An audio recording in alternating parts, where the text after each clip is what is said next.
وكذلك يجتبيك ربك ويعلمك من تأويل الأحاديث ويتم نعمته عليك وعلى آل يعقوب كما أتمها على أبويك من قبل إبراهيم وإسحاق إن ربك عليم حكيم.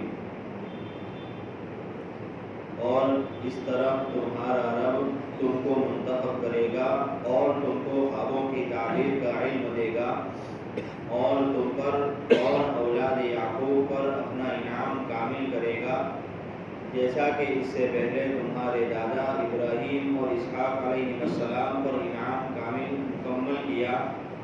واقعی تمہارا رب بڑا علم والا بڑی حکمت والا ہے. حضرت یعقوب علیہ السلام اپنے رخت جگر حضرت یوسف علیہ السلام کو آگے ان کو ملنے والے مرتبوں کی خبر دے رہے ہیں. سب سے پہلے تو یہ کہا کہ وَكَذَلِكَ يَجْتَبِيكَ رَبُّكَ کہ تمہارا رب جو ہے وہ تمہیں چن لے گا، یعنی تمہارا انتخاب فرمائے گا. اور اس کا ظہور ہونا جو ہے مصر کی ملکیت اور حکومت اور عزت و دولت ملنے سے بھی ہوا. حضرت یعقوب علیہ السلام نے حضرت یوسف نے جو خواب دیکھا تھا اس کی تعبیر ان کو نہیں بتائی، اس کی تفصیل نہیں بتائی کہ 11 ستاروں سے مراد 11 بھائی ہے اور سورج اور چاند سے مراد ماں باپ ہے. اس کی تفصیل نہیں بتائی بلکہ صرف ان کو متنبہ کیا، آگاہ کیا کہ یہ خواب جو ہے وہ اپنا کسی سے بیان نہ کریں.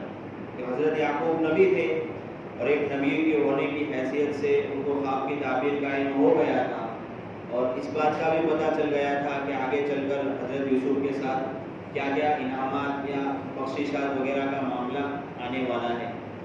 اس لیے اس سے یہ بات بھی پتہ چلتی ہے کہ انسان کو بغیر ضرورت کی کسی بھی تحقیقات اور تفصیلات میں پڑھنے کی ضرورت نہیں.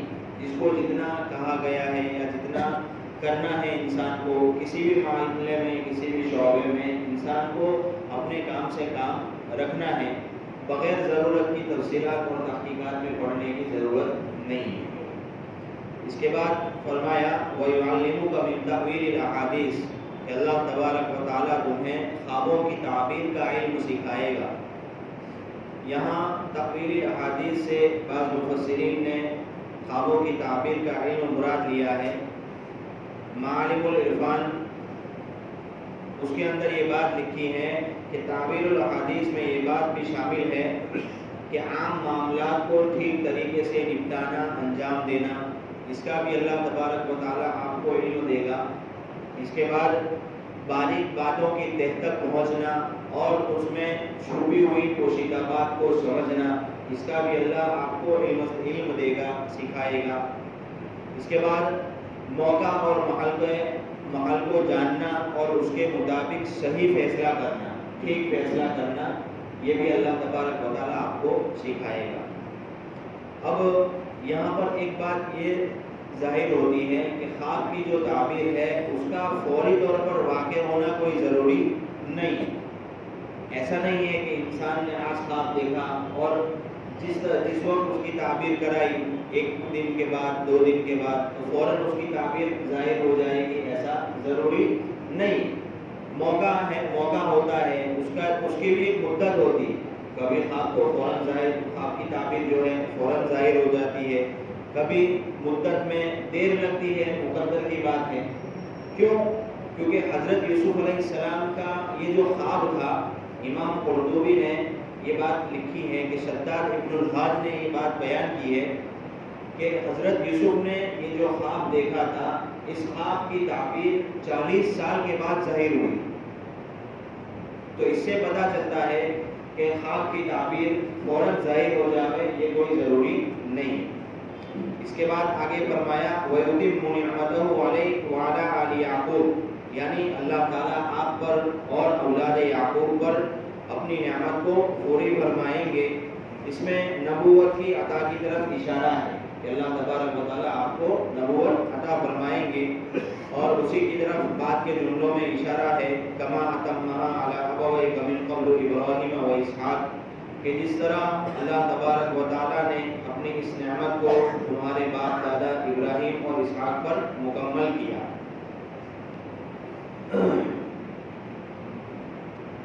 مفسرین نے یہاں پر ایک بات لکھی ہے کہ حضرت یعقوب علیہ السلام نے حضرت اسحاق اور حضرت ابراہیم علیہ السلام کا نام لیا، خود کا نام نہیں لیا۔ ابراہیم اور اسحاق کا، حضرت یوسف کے دادا اور پردادا، خود کا نام نہیں لیا۔ تو اس کا جواب یہ دیا ہے کہ حضرت یعقوب علیہ السلام نے عاجزی اور انکساری کی بنا پر اپنا نام نہیں لیا۔ جیسے کہ ایک مرتبہ ایک شخص نے حضور علیہ السلام کو یا خیر البریہ کے لقب سے پکارا، تو حضور علیہ السلام نے اس وقت اس کو یہ بات کہی کہ خیر البریہ یعنی لوگوں میں سب سے بہتر ہمارے جد امجد حضرت ابراہیم علیہ السلام تھے۔ حالانکہ نبی صلی اللہ علیہ وسلم جو ہے وہ سب سے بہتر ہے، انہی کے صدقے میں یہ دنیا کا وجود ہے۔ انہوں نے اپنا نام نہیں لیا، تو وہاں پر بھی حضور نے جو اپنا نام نہیں لیا یہ عاجزی اور انکساری کی بنا پر ہے۔ اسی طرح ایک مرتبہ حضرات صحابہ نے حضور علیہ السلام سے دریافت کیا کہ لوگوں میں سب سے بہتر کون ہے، تو اللہ کے نبی علیہ السلام نے یہ بات بیان کی کریم ابن کریم ابن کریم ابن کریم، یعنی یوسف ابن یعقوب ابن اسحاق ابن ابراہیم ہے۔ صحابہ نے عرض کیا کہ ہم نے ان کے بارے میں نہیں پوچھا۔ حضور علیہ السلام نے فرمایا کہ کیا تم عربوں کے متعلق پوچھتے ہو؟ صحابہ نے کہا کہ جی ہاں۔ تو حضور علیہ السلام نے فرمایا خیارکم فی الجاہلیت خیارکم فی الاسلام، کہ تمہیں جاہلیت کے زمانے میں جو سب سے زیادہ عزت والا تھا وہ اسلام میں داخل ہونے کے بعد بھی وہی معزز رہے گا، عزت والا رہے گا، جبکہ اس نے اسلام کی صحیح سمجھ بوجھ حاصل کر لی ہو۔ تو اس سے اور اس بات سے یہ بھی پتہ چلتا ہے کہ حضرت یعقوب علیہ السلام کے خاندان کو اور ان کی ذات کو اللہ تبارک و تعالیٰ نے بہت نوازا تھا، کیونکہ صاحب معارف العرفان نے یہ بات لکھی ہے حضرت یعقوب علیہ السلام کے خاندان میں اللہ تبارک و تعالیٰ نے 4000 انبیاء کرام بھیجے تھے، اور حضرت اسماعیل کی حضرت ابراہیم کی دوسری شاخ یعنی حضرت اسماعیل، حضرت ابراہیم کے 2 بیٹے تھے، حضرت اسماعیل جن کا قربانی کے بارے میں تذکرہ آتا ہے، اور دوسرے بیٹے حضرت اسحاق تھے۔ تو حضرت ابراہیم کی دوسری شاخ حضرت اسماعیل، ان کے خاندان سے نبی آخر الزمان حضرت محمد مصطفیٰ صلی اللہ علیہ وسلم کو نبی بنا کر اللہ تبارک و تعالیٰ نے بھیجا۔ اس کے بعد آگے فرمایا، اچھا یہاں ایک بات یہ بھی قابل ذکر ہے کہ مفسرین نے یہ بات بیان کی ہے کہ جس طرح حضرت یعقوب نے حضرت ابراہیم اور اسحاق کے بارے میں اشارہ کیا کہ ان پر اللہ تعالیٰ نے اپنی نعمت کو کامل اتارا، تو اس سے اس بات کی طرف بھی اشارہ ہے کہ خواب کی تعبیر کا فن جیسا کہ حضرت یوسف کو سکھایا گیا تھا، ایسا حضرت ابراہیم اور حضرت اسحاق علیہ السلام کو بھی سکھایا گیا تھا۔ ان ربک علیم حکیم، یعنی تمہارا پروردگار جو ہے بڑا علم والا، بڑی حکمت والا ہے۔ اللہ تبارک و تعالیٰ کے لیے کسی کو کوئی فن سکھانا جو ہے وہ مشکل کام نہیں ہے، اور نہ ہی اس کی حکمت کے تحت ایک فن کے لیے ہر انسان کو سکھانا یہ بھی ضروری ہے، بلکہ اللہ تبارک و تعالیٰ اپنی حکمت کے تحت انتخاب کر کے کسی کو یہ ہنر دیتا ہے اور کسی کو نہیں دیتا۔ یہاں پر ایک بات آئی انتخاب کی کہ اللہ تبارک و تعالیٰ کا انتخاب، چناؤ، تو اللہ تبارک و تعالیٰ کے چناؤ کا جب بھی تذکرہ آتا ہے ذہن میں ایک بات آتی ہے کہ اللہ تبارک و تعالیٰ کا چناؤ جو ہے وہ خاص لوگوں کے ساتھ مخصوص ہے، حالانکہ ایسا نہیں ہے۔ اللہ تبارک و تعالیٰ کا چناؤ خاص بھی ہے، عام بھی ہے۔ مثال کے طور پر اللہ تبارک و تعالیٰ کا چناؤ ہمارے ساتھ ہوا، کیسے؟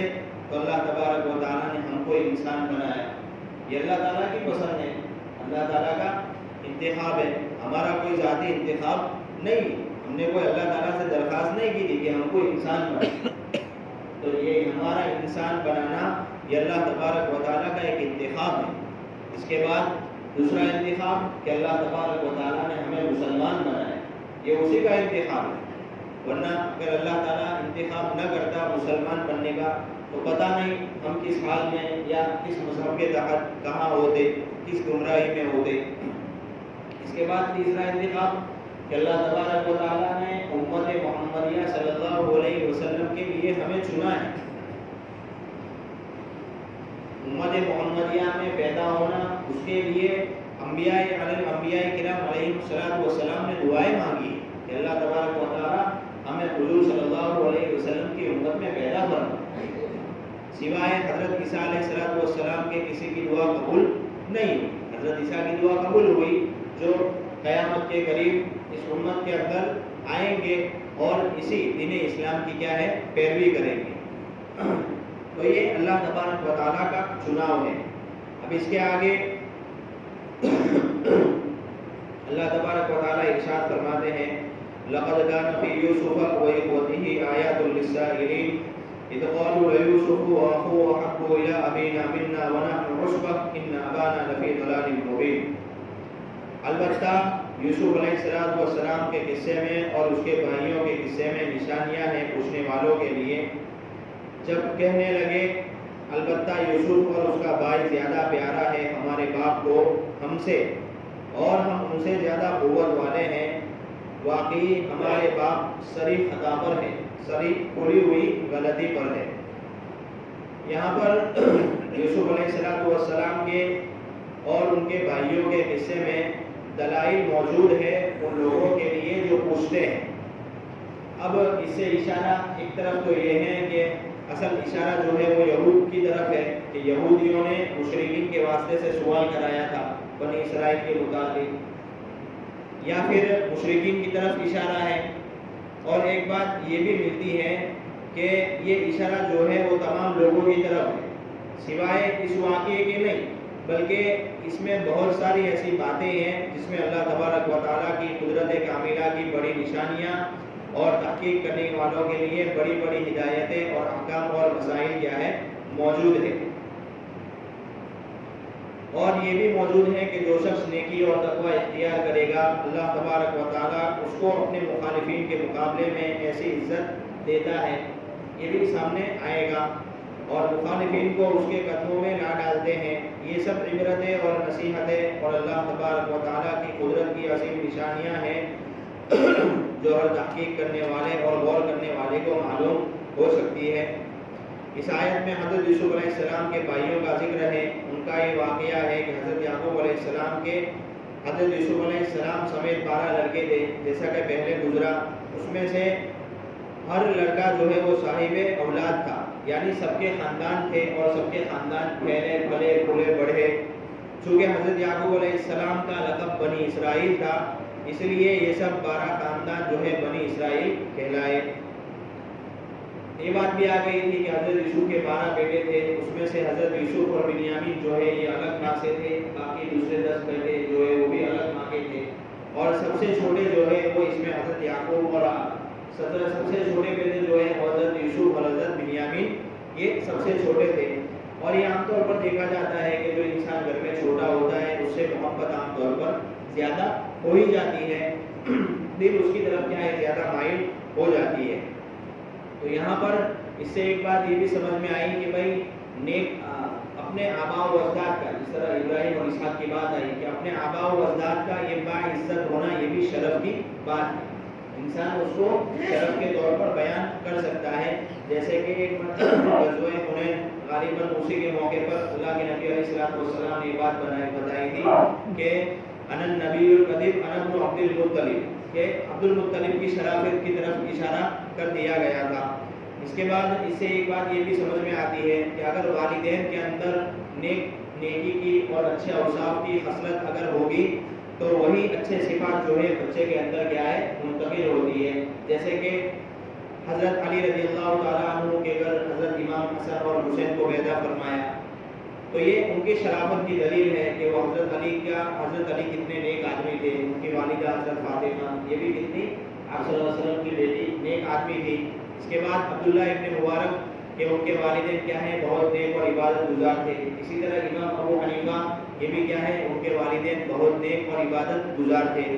تو اس سے یہ بات پتہ چلی کہ جیسی خصلت والدین کے اندر ہوگی وہی اوصاف جو ہے بچوں کے اندر کیا ہے منتقل ہوں گے. انسان کو یہ بات نہیں کہنی چاہیے کہ چلو خیر میں تو جیسا ہوں ویسا ہی رہوں گا لیکن میری کیا ہے اولاد نیک ہوگی. تو یہ اس کی تمنا جو ہے یہ کمزور تمنا ہے. سب سے پہلے انسان کو اپنے آپ کی اپنی ذات کی اصلاح کی فکر کرنی چاہیے. اس کے بعد اپنی اولاد کے نیک ہونے کی دعا مانگنی چاہیے. اگر اپنی اصلاح کی فکر کے ساتھ انسان اپنے اولاد کے نیک ہونے کی دعا کرے گا تو انشاءاللہ اللہ تبارک و تعالیٰ اس کی دعا کو کیا ہے رد نہیں کرے گا. اس کے بعد دوسری آیت میں حضرت یوسف علیہ السلام کا قصہ شروع ہوتا ہے کہ یوسف علیہ السلام کے بھائیوں نے اپنے والد یعقوب علیہ السلام کو دیکھا کہ وہ یوسف علیہ السلام سے غیر معمولی محبت رکھتے ہیں. یعنی ان کی زیادہ محبت جو ہے وہ دوسرے بھائیوں سے کم تھی. زیادہ محبت حضرت یوسف اور حضرت یعقوب حضرت بنیامین علیہ السلام سے تھی. تو یہ ان کو اچھا نہیں لگتا تھا. اس پر ان کو حسد آیا کہ بھئی یہ کیا بات ہوئی, بیٹے تو ہم بھی ان کے ہیں وہ بھی تو ان کے بیٹے ہیں. حالانکہ یہاں پر انہوں نے کہا کہ وَنَحْنُ عُصْبَةٌ ہم ایک بڑی جماعت ہے. لفظ عصبۃ کہتے ہیں عربی کے اندر 5 سے لے کر 10 تک کی تعداد کو اگر اتنی تعداد ہے تو اس وقت لفظ عصبۃ بولا جاتا ہے. اور وہ بھائی حسد کرنے لگے. اور بعض مفسرین نے یہ بھی کہا ہے کہ بھائیوں کو حضرت یوسف علیہ السلام کی خواب کا علم ہو گیا تھا کہ آگے چل کر ان کو کیا مرتبہ ملنے والا ہے. اس لیے وہ بھائی کیا ہے ان کے متعلق حسد کرنے لگے. اب یہاں پر یہ بات سمجھ لینی چاہیے کہ بھئی زیادہ محبت جو ہے وہ امتحان کا سبب بنتی ہے. عام طور پر یہی ہوتا ہے کہ بھئی محبت کرنے والے کو بھی امتحان کا سامنا کرنا پڑتا ہے. جس سے محبت ہوتی ہے اس کو بھی امتحان کا سامنا کرنا پڑتا ہے. جیسے کہ حضرت آدم علیہ السلام کو حابیل سے بہت زیادہ محبت تھی تو قابیل نے اس کو قتل کر دیا. حضرت یوسف علیہ السلام سے حضرت یعقوب کو زیادہ محبت تھی تو بھائیوں نے ان کو کنویں میں ڈال دیا. حضرت حسن اور حسین سے اللہ کے نبی صلی اللہ علیہ وسلم کو بہت زیادہ محبت تھی تو کیا ہے آگے چل کر ان کے ساتھ کیسی آزمائشیں ہوئی اس کا بھی واقعہ اس کے بھی باتیں بہت مشہور ہیں. تو ابھی عام طور پر دنیا میں دیکھا جائے تو اگر کوئی آدمی محبت کا اظہار زیادہ کرتا ہے تو اس کو روکنا چاہیے کہ زیادہ محبت کا اظہار نہ کرو, کیونکہ زیادہ محبت کے اظہار سے کیا ہے انسان کو امتحان کا سامنا کرنا پڑتا ہے. ہاں جہاں میاں بیوی کی محبت کی بات آتی ہے تو وہاں پر تو محبت کا اظہار جتنا زیادہ ہو اتنا کم ہے, کیونکہ شریعت کی یہی رہنمائی ہے خیرکم لأہلکم, مطلب زیادہ محبت کا اظہار وہاں کوئی معنی چیز نہیں ہے بلکہ بہت اچھی چیز ہے. اب اس کے آگے ایک بات چھوٹی سی بات رہ گئی ہے کہ بھائیوں نے یہ بات کہی کہ ان ابانا لفی ضلال مبین کہ ہمارے ابا جو ہے وہ کھلی ہوئی غلطی پر ہے. تو یہاں پر لفظ ضلال جو ہے یہ گمراہی کے معنی میں ہے, مگر یہاں گمراہی سے مراد دینی گمراہی نہیں ہے, بلکہ اگر بھائیوں کا ایسا خیال ہوتا تو اس کا مطلب کہ وہ سارے کے سارے کیا ہے کافر ہو جاتے, کیونکہ یعقوب علیہ السلام تو جو ہے اللہ تبارک و تعالیٰ کے برگزیدہ بندے اور نبی تھے, اور ان کی شان میں ایسا غلطی کرنا کیا ہے یا ایسا خیال کرنا غلطی کا یا گمراہی کا خیال کرنا یہ کیا ہے کفر تک پہنچ جانے والی بات ہے. اب اس کے آگے بھائی جو ہے وہ حضرت یوسف علیہ السلام کے خلاف منصوبہ بندی کرتے ہیں کہ ان کو کس طرح والد سے الگ کیا جائے, کیا صورت اختیار کی جائے. اس کا تذکرہ آگے آ رہا ہے انشاءاللہ بعد میں کریں گے.